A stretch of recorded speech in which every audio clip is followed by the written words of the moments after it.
Bom dia, graça e paz de Jesus, nosso Senhor, e Ele vive e reina para sempre.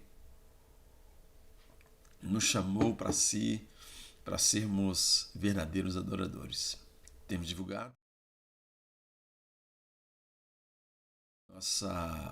nossa conferência de louvor e adoração no final de semana, no templo da igreja.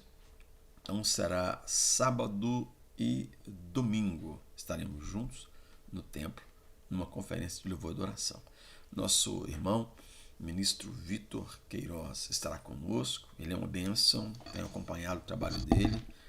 Temos desenvolvido uma amizade ao longo dos últimos anos que ele está como ministro de louvor de tempo integral na igreja ali em Toronto. Tem sido uma bênção. A igreja, a estrutura, a comunhão, toda a vida da igreja mudou depois que Deus tem separado esse moço para estar ali abençoando aquela igreja. E será uma bênção para nós, para o nosso grupo de louvor e para você que louva junto conosco. Que a graça do Senhor seja abundante na sua vida. Separe então. Eu sei que dá tempo. É questão de prioridade. Ah, pastor, eu tenho já uma agenda. A agenda é você que fez. É você que refaz. É você que decide se você pode ou não pode estar com esse projeto. Né? Nesse final de semana e nesse projeto. Nós temos lembrado uns aos outros, a partir dessa semana, falando sobre algumas coisas que vêm para nós, que são nós nessa história e adoração. A gente tem algumas expressões que são comuns no cristianismo, no evangelicalismo. A gente fala de grandeza, de liderança, de realeza, mas a gente não consegue colocar isso dentro do seu lugar. Isso tudo faz parte de um pacote que Deus tem para nós. Estamos olhando para Lucas 9 nesses dias, para pensar nisso. Grandeza, liderança, realeza. Em Lucas 9 nós vemos Jesus chamando os seus discípulos para si, dando a eles poder e enviando-os. Nós vemos Jesus permitindo a eles viverem a experiência linda da multiplicação dos pães. Nós vemos eles vivendo uma experiência linda da transfiguração, mesmo que estivessem dormindo. Mas quando eu olho para grandeza, liderança e realeza, estão entre adoração e serviço. Serviço e adoração. Dentro desses limites aparece aquilo que Deus tem para você e para mim. Eu preciso aprender, desenvolver essa vida de adoração e espírito em verdade. E essa vida de serviço, meu irmão. A Bíblia fala que aquele que vê a Deus e não serve a seu irmão não viu a Deus. E nós vimos ontem o exemplo de Davi, que teve, sendo ungido por Samuel, sendo usado por Deus lá no campo para destruir, para matar o gigante Golias. Davi volta para casa para servir o seu pai. Davi volta para casa para servir a seus irmãos. Ele leva aquela encomenda do pai para os irmãos no campo de batalha. E ele continua servindo o rei Saul como se não houvesse nem unção e nem aquela experiência que muda a vida de qualquer um, que muda a influência, a afluência de qualquer um. Davi nunca mais teve a mesma vida, a mesma liberdade depois que foi o matador de gigante, depois que virou um matador de gigante, mas ele continuou servindo seu pai, servindo seus irmãos, servindo ao rei. Intenções, sem segundas intenções. Nós vemos 14 a 20. Então, nesse texto de 1 Samuel 16, de 14 a 20, nós vemos que Davi continua fazendo a mesma coisa. Por quê?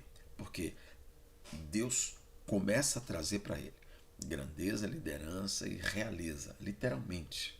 E Davi continua adorando e servindo a Deus.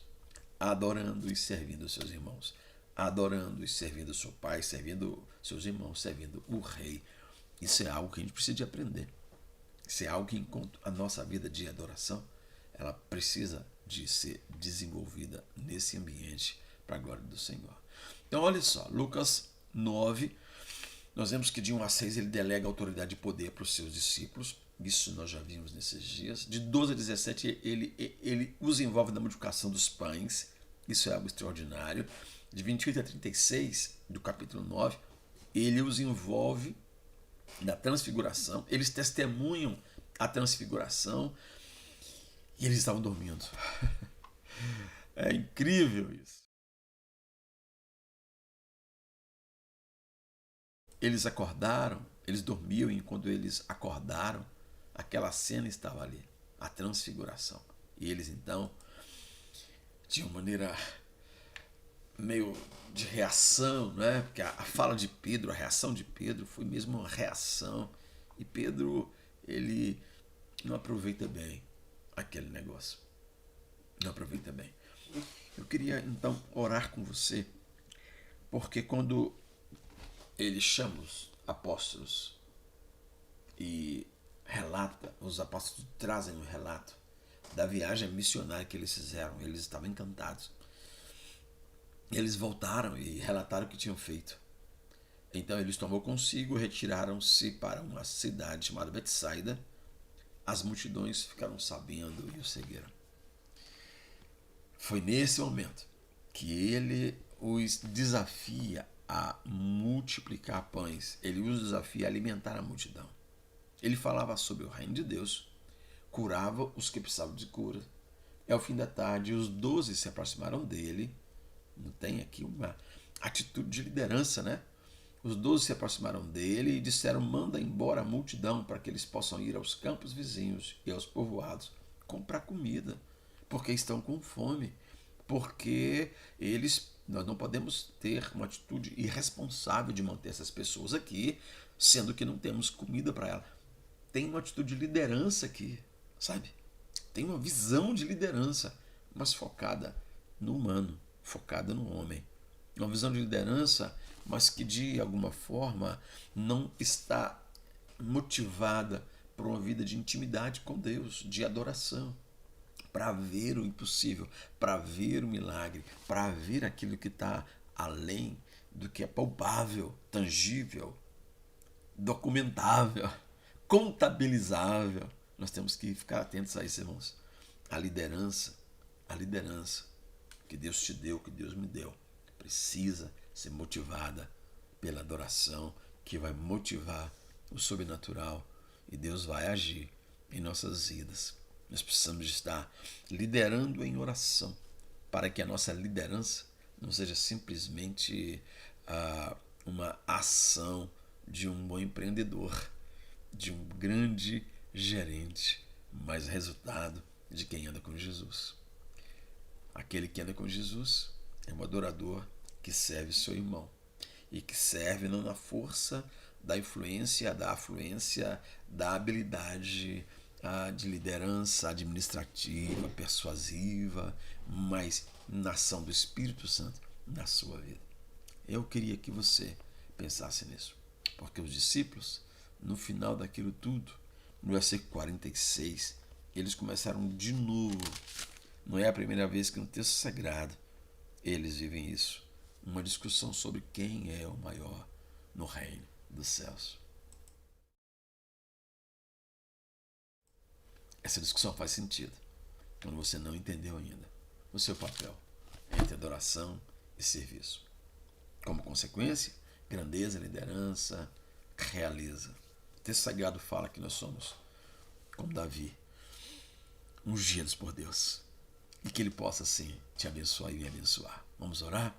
Senhor, nós oramos a Ti, pedindo que o Senhor nos abençoe, abrindo a mente para esse trilho de adoração e serviço que, guiados pelo Espírito Santo, vai gerar tanta coisa, tanto milagre, tanta bênção, tanta coisa especial em nós e através de nós. Abençoa o teu povo, abençoa a tua igreja, abençoe o nosso encontro de adoração no fim de semana, abençoa a equipe que vem para liderar tudo isso que vem de Toronto. Abençoa cada irmão, cada irmã, cada família que vai estar conosco no louvorzão no sábado. Abençoa, Senhor, daqui para lá, esse coração de servo, esse coração que adora, esse coração que se dispõe a Ti. Realiza milagres em nós. Que os pães se multipliquem, que vidas sejam curadas, que Teu nome seja glorificado. Oramos a Ti, agradecidos em nome de Jesus. Amém. E daqui para lá, deixe-se ser guiado pelo Espírito Santo. Lembra, meu irmão, você é luz. É assim que diz a nossa frase, né? A gente termina todo dia. E onde você passa, as trevas se dissipam. Em nome de Jesus.